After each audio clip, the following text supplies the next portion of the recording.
और आप देखिए कि उस हमारे जो डॉक्टर एपीजे अब्दुल कलाम साहब इस देश के पहले तो मिसाइल मैन बने, जिन्होंने राष्ट्र को कितना गौरव प्रदान करा।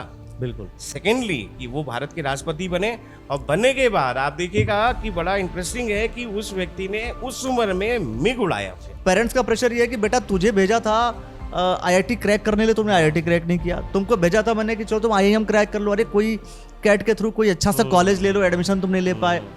एग्जामिनेशन तुमको दिया था कि गवर्नमेंट एग्जाम तुम क्वालिफाई करो, तुम क्वालिफाई नहीं कर पाए। अब बच्चा फिर प्रेशर में। और आप देखिएगा अगर आपने मेहनत के साथ तपस्या जोड़ दी तो पहली बात तो वो बच्चा कभी फेल नहीं हो सकता जीवन में। यहाँ पर ऐसे भी हुए हैं गणेश शंकर विद्यार्थी जैसे कि 12 क्वेश्चंस में होता था कि कोई 6 करने, वो 12 कर देते थे और बोलते थे कोई 6 चेक कर लो। क्या बात है, भी हुए आप देखें। हाँ। तो अगर वो कर सकते हैं तो आज का बच्चा क्यों नहीं कर सकता? अगर आपको जीवन में कुछ पाना है अखिलेश जी, तो आपको अपने लिए समय देना पड़ेगा। बिल्कुल देना पड़ेगा, बिल्कुल देना। आप बिना उसके नहीं कुछ कर सकते। कि दूसरों से मिलने जुलने में सभी मस्त हैं, Yes. अब खुद से मिलने की सभी लाइनें व्यस्त हैं। समय नहीं है, समय अपने नहीं। लिए सोचने के लिए समय नहीं है।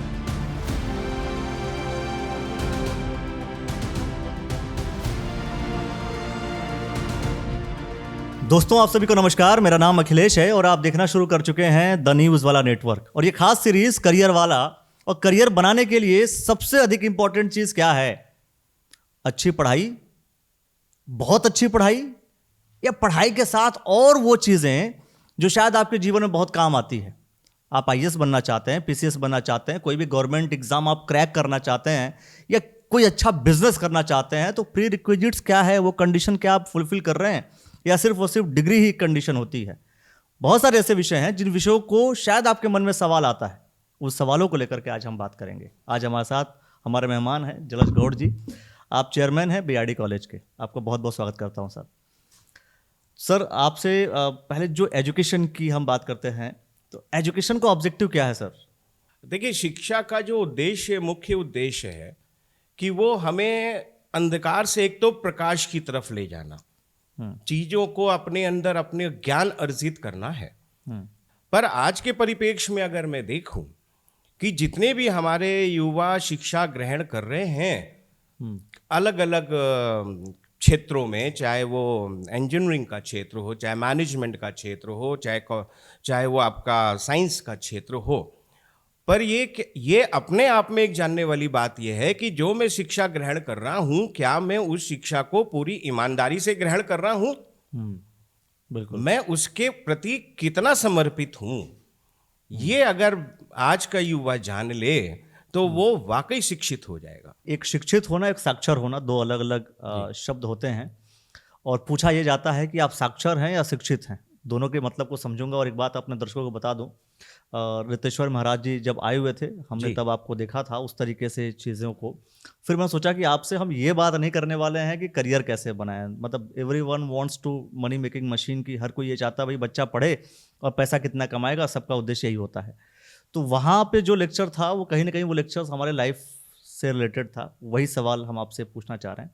फिलहाल जो क्वेश्चन हमारा सर ये है कि शिक्षित होना और साक्षर होना, इसको डिफाइन करेंगे आप? देखिए, इसमें बहुत बड़ा फर्क है जी। अगर साक्षर आप सिर्फ हैं तो आप ये समझिए कि आप समाज के लिए और अपने लिए कुछ नहीं कर सकते। अगर आप शिक्षित हैं तो आप अपने लिए भी, परिवार के लिए भी, समाज के लिए भी बहुत कुछ कर सकते हैं और बहुतों के मार्गदर्शक बन सकते हैं, क्योंकि आप शिक्षित हैं। सिर्फ मुझे लिखना आता है, मैं पढ़ सकता हूं, लिख सकता हूं, इससे आप क्या करेंगे? इससे आपके अंदर वो ज्ञान तो नहीं आएगा कि आप खुद को समर्थ करते हुए समाज को भी समर्थ कर दें। बिल्कुल। 5 लोगों को आप और ज्ञान दें कि नहीं, तुम्हें अच्छा बनना है। आप देखें ना, अगर आप विवेकानंद जी को देखें तो वो शिक्षित थे। तभी तो उन्होंने कहा कि उठो, जागो और अपने लक्ष्य के लिए तब तक भागते रहो जब तक आपको नहीं मिले लक्ष्य न प्राप्त। अगर वो सिर्फ साक्षर होते, हाँ सिर्फ मैं पढ़ लेता हूँ, लिख लेता हूँ, इसके अलावा मुझे कोई ज्ञान नहीं है, तो क्या आज समाज उठ सकता है, बढ़ सकता है?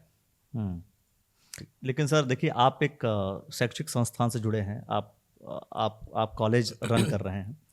सवाल यह है कि उस वक्त विवेकानंद जी का आपने कोट कर लिया, विवेकानंद जी ने किताब लिखी थी इंडिया एंड हर पीपल। उस बुक्स में मेंशन था कि हमारे पास कितने गुरुकुल हैं, और उसमें तकरीबन 18 विषय मेंशन थे। मैंने खुद पर्सनली उस किताब को पढ़ा है। 18 विषय के नाम थे रसायन शास्त्र, भौतिक शास्त्र, ये सारी चीज़ें पढ़ाई जाती थी। तो उस समय की एजुकेशन जो प्रणाली थी उसमें तो हम बहुत बड़े बड़े महात्मा पैदा करते थे। आज वो कहाँ खो गए सर? बिल्कुल आपका कहना सही है कि हमारी उस समय की जो गुरुकुल की जो शिक्षा पद्धति थी, जो प्रणाली थी, वो समय के अनुसार धीमे धीमे धीमे धीमे धीमे कहीं ना कहीं जो है वो खो गई है। हम्म। तो वो जो खोई सर, उसको लगता है कि हम कभी भी पुनर्जीवित कर सकते हैं बिल्कुल। या ला सकते हैं, या हमारा प्रयास, क्योंकि अभी सरकारें आती हैं जाती हैं, कभी बीजेपी कभी कांग्रेस, अगर हम वर्तमान समय में बात करें तो क्या ऐसा कुछ लगता है कि आगे आने वाले समय में उस चीज़ को हम पुनर्जीवित कर सकते हैं, उस विधा को जिसमें बच्चा पढ़ने जा रहा है वो शास्त्र भी सीख ले, शस्त्र भी सीख ले, वो बच्चा पांडित्य का भी ज्ञान ले, और साथ में उसको टेक्नोलॉजी का भी अध्ययन हो जाए, वो पुष्पक विमान जैसे जो है वो प्रोडक्ट भी बना सके, है ना सर? तो क्या वो चीज़ आपको लगता है कि आज के दौर में या आने वाले दौर में वो चीज़ हम डेवलप कर सकते हैं, या ऐसी कोई संभावनाएं लगती हैं, या कभी कोई सरकारें आएंगी करेंगी? नहीं, देखिए मैं अखिलेश जी आपको बताऊं कि इसमें पिछली सरकारों ने जी बहुत कार्य करा। आप देखें कि हमारे पास, जैसे आपने बोला कि टेक्नोलॉजी की अगर मैं बात करूं, जहाँ से खोज होती है, जहाँ से हमारे वैज्ञानिक बनते हैं, जहाँ से हमारे साइंटिस्ट बनते हैं, आप देखें कि पिछले दशक में हमारे पास आईआईटी थी, वो बहुत सीमित संख्या में थी, 5 या 7 थी। पिछली सरकारों ने उसको बढ़ाया और आईआईटीज खोली, और उन्होंने कहा कि नहीं, शोध पे काम करो, रिसर्च पे काम करो। सरकारों ने उसमें धन भी, उस पर्टिकुलर क्षेत्र में धन भी आवंटित करा। अगर मैं टेक्नोलॉजी की बात करूं, अगर हम मैनेजमेंट की बात करें, तो आप देखिए कि हमारे देश में आईआईएम जैसी संस्थाएं हैं जो सीमित अवस्था में, सीमित संख्या में हुआ करती थी। पर पिछले दशक में मैं अगर बात करूं तो आईआईएम बढ़ के देश में पहले 7-8 हुआ करते थे, आज 27-28 हो गए। वहां से जो बच्चे हैं, जो वहां का जो ब्रेन जो एक निकल रहा है, वो कहीं ना कहीं आज भारत राष्ट्र को तो सशक्त कर रहा है। उसके अलावा इन बच्चों की, यहाँ से निकले हुए छात्राओं की इतनी बड़ी आज की डिमांड है वर्ल्ड में। अमेरिका जैसे, गूगल जैसी कंपनियां खड़ी हैं कि आपके आईटीएंस को हम लेंगे, आपके मैनेजमेंट्स को हम लेंगे। और साथ साथ आप देखिए कि गुरुकुल, मतलब अगर हम अध्यात्म की तरफ आए तो आज भी बहुत सारी सरकारों ने, हमारी सरकार ने, पिछली सरकारों ने संस्कृत महाविद्यालयों की स्थापना करी जी, जिसमें कि उन्होंने संस्कृत भाषा को, जो हमारी पूर्व में हमारी भाषा रही है इस राष्ट्र की, उसको कैसे, उसमें हम और अच्छा शोध कर सकते हैं, आज की युवा पीढ़ी को हम उस तरफ कैसे लगा सकते हैं, सरकारों ने काम करा है। लेकिन क्या है कि सर, रिसर्च पे अगर मैं 20-25 साल से देखूं, है ना, आप पर्टिकुलर किसी एक सरकार की बात कर सकते हैं, मैं बिल्कुल हर सरकारों की बात कर रहा हूँ। रिसर्च पर उतना कंट्रीब्यूशन गवर्नमेंट नहीं करती है जितना एक्चुअल में करना चाहिए। दूसरी चीज़, हमारे देश में माहौल रिसर्च का बन ही नहीं पाता, क्योंकि पेरेंट्स का भी कहीं ना कहीं प्रेशर होता है कि बेटा तू रिसर्च करेगा तो रिसर्च में फंड्स कहाँ से कमाएगा, फंड्स कहाँ से लेकर आएगा। वही मैंने बोला कि हर कोई पढ़ रहा है, पढ़ने के बाद सबसे पहला सवाल कि बेटा पढ़ तो रहा है, इसका ROI क्या है? भाई पैसा लग रहा है 5 लाख रुपए, रिटर्न आएगा कि नहीं आएगा? तो सबको इसी पे बात कर रहा है, हर किसी का ऑब्जेक्टिव सिर्फ मनी मेकिंग मशीन बनने का ही है। सवाल यह कि रिसर्च पर अगर हमारा देश काम नहीं करेगा तो फिर कैसे काम चलेगा, पहली चीज़। दूसरी चीज़, आपको नहीं लगता कि रिसर्च पर अभी और ज़्यादा हमें काम करने की ज़रूरत है, पैसा लगाने की ज़रूरत है, और हिंदुस्तान के उन बच्चों के ऊपर भरोसा करने की ज़रूरत है जिस पर भरोसा किया जाए और सरकार उन्हें फंड दे सके? क्योंकि सारे जो एक्चुअल माइंड है, आपने खुद कहा कि सारे वो चले जा रहे हैं विदेश, काम कर रहे हैं वहां के लिए, ग्रो करेगी वो कंट्री। हमारी कंट्री का क्या होगा सर, भारत का क्या होगा फिर इस कंडीशन में? अखिलेश जी, देखिए बिल्कुल आपका कहना ठीक है, पर मैं ये अगर देखूं कि जो आज की डेट में, पहला अगर हम रिसर्च की बात करें, जी हाँ, इस पे ज़रूरत है। और सरकार, मैं आपको बताऊं कि पहले जो JRF होता था, उसकी जो रिसर्च करने के लिए जिन विद्यार्थियों को जो पैसा दिया जाता था कि भैया आप रिसर्च में अपना पूरा ध्यान लगाएं और आप ये कभी मत समझें कि मेरी ज़रूरतें कैसे पूरी होंगी, मैं रिसर्च करूं या मैं अपनी आर्थिक स्थिति को देखूं, सरकार ने उस राशि को बहुत बढ़ाया। लिमिटेड लगभग डबल एक लिमिटेड फंड उन्हें पर मंथ मिलता है रिसर्च करने के लिए। दूसरा देखिए, हर व्यक्ति पूरे संसार में गतिमान तो है, सोचता है कि मैं आज बहुत ज़्यादा प्रगतिशील हो जाऊं, पर मैं ये मानता हूं, मेरा ये अपना व्यक्तिगत मानना है कि आज भी कम से कम 70% बच्चा हिंदुस्तान में पढ़ के और यहाँ की सेवा करना चाहता है, 30% बाहर जाता है, किन्हीं ना किन्हीं कारणों से जाता। हो सकता है वो भौतिकवाद को देख के अपने कैरियर को बहुत अच्छा और आगे बढ़ाने के लिए उसको लगता है कि वहाँ हमें ज़्यादा अच्छे संसाधन मिल जाएंगे, वो वहाँ जाता है। पर मैं अगर अपनी व्यक्तिगत बात करूं, जो मेरी लोगों से बात होती है, वो कहीं ना कहीं उसके मन में टीस तो रहती है कि यार नहीं, मैं एक बार कभी भारत लौटूं और यहाँ पे कार्य करूं। वो उतने ठीक है जाते हैं, पर उनका मन हमेशा इस राष्ट्र में ही फंसा रहता है। मैंने कई लोगों से बात करी, नहीं यार ठीक है मैं आ तो गया, पर मैं सोचता हूँ कभी, मैंने कहा आपको मौका मिले तो अभी कभी आपको रिसर्च सेंटर DRDO हमारा मौका दे या कुछ, नहीं मैं आ सकता हूँ, मैं कर सकता हूँ काम वहाँ के लिए।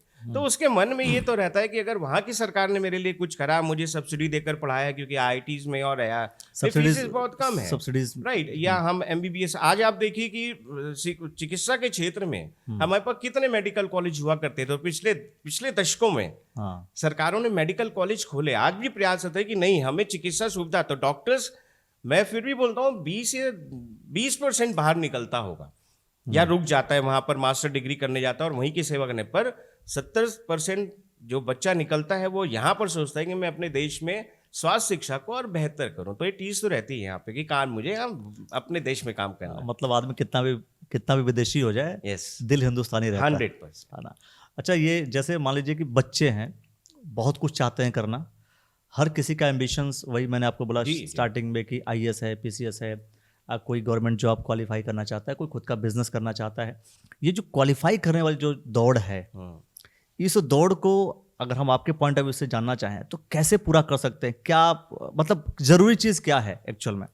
अखिलेश जी देखिए, आज के जो बच्चे हैं, मैं पिछले चूंकि 25 वर्ष से इसी क्षेत्र में काम कर रहा हूँ, मैं देखता हूँ सब में बड़ी अपार संभावनाएं हैं, बड़ी उनके अंदर एनर्जी है, शक्ति है। पर क्या होता है कि जो बच्चा जब अपने 12वीं के बाद या जब 12th करता है, तो वो जब आता है अपने स्नातक क्षेत्र में कि मुझे करना है, तो वहां पर वो बड़ा मिसगाइड हो जाता है कि मैं कैसे करूं।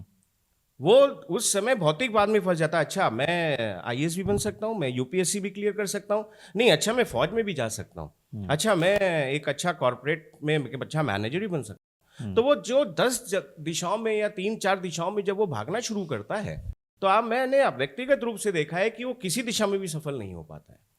और वो मिसगाइड होने का कारण क्या होता है? मिसगाइड होने का कारण ये है कि वो अपने आप में ईमानदार नहीं होता। छात्र जीवन से ईमानदारी का मेरा मतलब यह है कि वो अपना कोई ध्येय ही निश्चित नहीं कर पाता है कि मुझे करना क्या है। अपार संभावनाएं हैं, बुद्धिमान है, शक्तिमान है, बिल्कुल, पर वो अपना गोल नहीं सेट कर पाता, पहला। दूसरा कि उसको जब वो गोल नहीं सेट कर पाता है, तो जो एक बेसिक रिक्वायरमेंट है एक जगह पहुंचने की, कि मुझे एक पहले तो अनुशासित रहना है, मुझे अनुशासन जीवन में चाहिए। आप अगर सुबह प्रातःकाल नहीं उठेंगे छात्र जीवन में और आप 9 बजे सोकर उठ रहे हैं और फिर बड़े अलसाए मन से आप कॉलेज चले गए और वहां से अच्छा पढ़ लिया, फिर वापस आ गए और फिर अपने वो मित्रता, जो एक इस चंचल मन होता है बालक का, क्योंकि 18 से मैं देखता हूँ 25 साल की उम्र में व्यक्ति को उससे पूछो तुम्हारा सबसे अच्छी चीज क्या लगती है, तो कहेगा मेरा मित्र। सबसे कठिन क्या चीज लगती है, कहता पढ़ाई। पढ़ाई मत कराइए, बाकी मुझसे सारे काम कर लिए। वो जो पर उस मन को जो है, अगर उस समय उस मन को थोड़ा बांधा जाए, तो मैं मानता हूं कि वो बच्चा जीवन में कभी भी फेल नहीं हो सकता, वो जो चाहेगा उसको मिलेगा। बिल्कुल, देखिए आपने सही बात कही कि भाई लक्ष्य अगर है, एक टारगेट फिक्स है, तो इंसान उसके लिए काम करे, यस, है ना। समस्या ये आपने कहा कि वो बंधन, वो बांध नहीं पा रहा अपने एनर्जी को। हाँ, बांधे कैसे सर?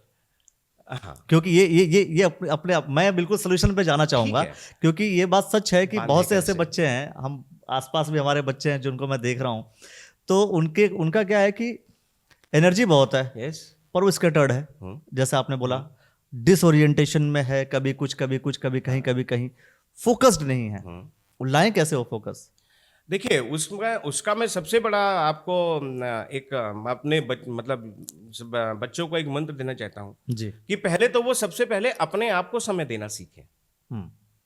ठीक है, आप दिन भर आपने जो कोई भी कार्य करा, पर क्या आप शाम को 10 मिनट ये सोचते हैं कि मैंने आज दिन भर क्या करा? करेक्ट।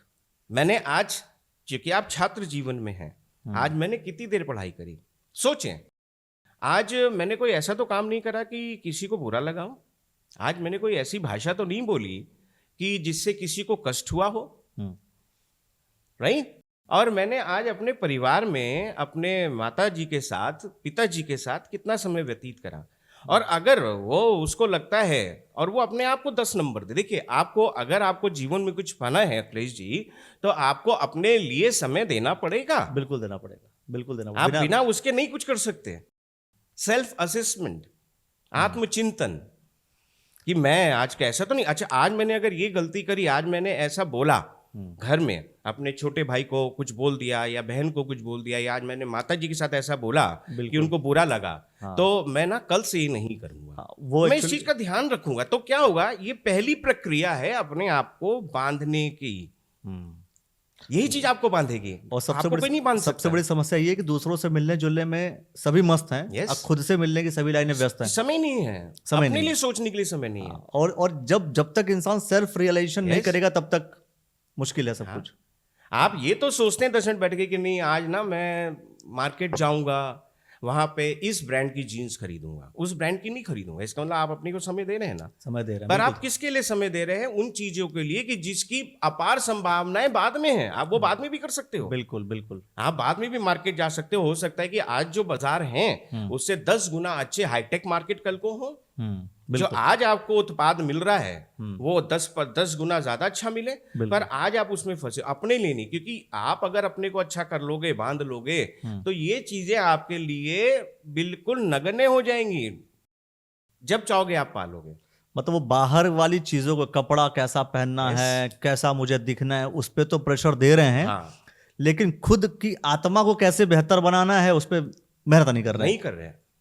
और अगर हम उस पर मेहनत करेंगे तभी सफलता हाथ लगने वाली है। 200 आपको नोबडी कैन स्टॉप यू, ईश्वर भी नहीं रोक सकता आपको। अगर आप अपने को बांध रहे हैं, अपने आप में ईमानदार हैं, अपना आत्मचिंतन कर रहे हैं, तो आप देखिएगा कि विद इन 15 दिन के अंदर उस बच्चे में अपने आप चेंज आना शुरू हो जाएगा। बिल्कुल। जैसे आपने मैं एक चीज बस एड ऑन कर रहा हूँ, गायत्री परिवार, आप नाम सुना होगा। जी। गायत्री परिवार जो है, वहां पर पंडित श्री राम शर्मा आचार्य जी का कोटेशन है, वो ये कि आत्मबोध और तत्वबोध 2 चीजें हैं। वो जैसा आपने बोला कि जब हम शाम को सोने जा रहे हैं तो आत्ममंथन करें एक बार, कि एक्चुअल में हमने जो दिन भर किया वो अच्छा था, बुरा था, कैसा था, कैसा नहीं था, और फिर जो कुछ छूट गया, जो नहीं कर पाए, उसको चलो कोई बात नहीं, कल हम दोबारा स्टार्ट करेंगे। और जब सुबह उठो तो सुबह उठने के बाद ये ईश्वर को धन्यवाद दो कि हे ईश्वर, आपने हमें पुनर्जन्म दिया, हमें नया जन्म मिला है, आज का दिन एक नया जन्म हुआ हमारे लिए, और आज हम फिर से एक नई एनर्जी के साथ काम करेंगे, बेहतर काम करेंगे। कल जो गलतियां की हमने नहीं करना है। और सही बात है, जब तक हम वो अप्लाई करेंगे तब तक कोई समस्या हल नहीं होनी है। हाँ, तो और ये अप्लाई, और सबसे बड़ी चीज है कि हम अपना लक्ष्य निर्धारित कर लें, उसके लिए ईमानदारी से मेहनत। देखिए, मैं बच्चों से जब मिलता हूं तो मैं उनको बोलता हूं कि आज ये जो आपके पास 5 साल हैं, 12th आपने कर लिया, बिल्कुल। अब जो पहले आपने 10th करा, आपकी कुछ गलतियां हैं वो आपने 12th में सुधारी है, 12th आपने कर लिया। अब आप देखिए, ये जो आपके 3 साल स्नातक के हैं, ग्रेजुएशन के, और जो 2 साल आपके पीजी के हैं, राइट, बिल्कुल। अब क्या है कि इन 5 सालों में अगर आपने ईमानदारी से मेहनत करी, सेल्फ असेसमेंट करा, आत्मचिंतन करके मेहनत करी, ये 5 साल अखिलेश जी आपको 50 साल बेहतर जीवन देगा। क्योंकि आपका कर्म ही आपके फल की और धन की, अर्थ की व्यवस्था करेगा। और कर्म खराब है तो फिर यस। और आप तो देखिए ये हम आज जिस विषय पर हम बात करते हैं, जो आपने पुराने गुरुकुल हाँ, सनातन की बिल्कुल, बात करी, बिल्कुल। आप देखिए कि बाबा तुलसी ने अयोध्या कांड में कब मानस में लिख दिया था कि कर्म प्रधान विश्व करी राखा, जो जस कर सो तस फल फल चाखा, चाखा। तब का लिखा हुआ है। ये आज की फिलॉसफी नहीं है। जो आप करेंगे लौट के आपको ही मिलना है। बिल्कुल। तो क्यों ना हम इस अवस्था में, आप एक अच्छे परिवार से हैं, ठीक है, आर्थिक आपके पिताजी मेहनत कर रहे हैं, आपको अच्छे विद्यालय में शिक्षा दे रहे हैं, वो बहुत मेहनत करके आपको पढ़ा रहे हैं, तो आपका क्या फर्ज बनता है कि जो मैं आज कार्य कर रहा हूं वो तो ईमानदारी से करूं। मैं आईएएस बनना चाहता हूं, मैं यूपीएससी क्रॉस करना, मैं क्लियर करना चाहता हूं। अरे भाई, आप उसके लिए लिख कितना रहे हो कि पैड पे तो आपकी उंगलियां ऐसे ही चलती, मैं आश्चर्यचकित हो जाता हूं जब मैं बच्चों को देखता हूं कि दोनों हाथ से टाइप करते हैं। हाँ सर, और अगर मैं उनको बोलूं कि लिखो, you have to write 200 words, नहीं लिख तो सकते। अखिलेश जी कई बार ऐसा होता है कि वो जो छात्र वो अपना लिखा पढ़ नहीं पाता, और उसको लिखने के लिए जो मान लीजिए 200 वर्ड को लिखने के लिए आपको जो 10 मिनट का समय चाहिए वो 20 मिनट ले लेता है।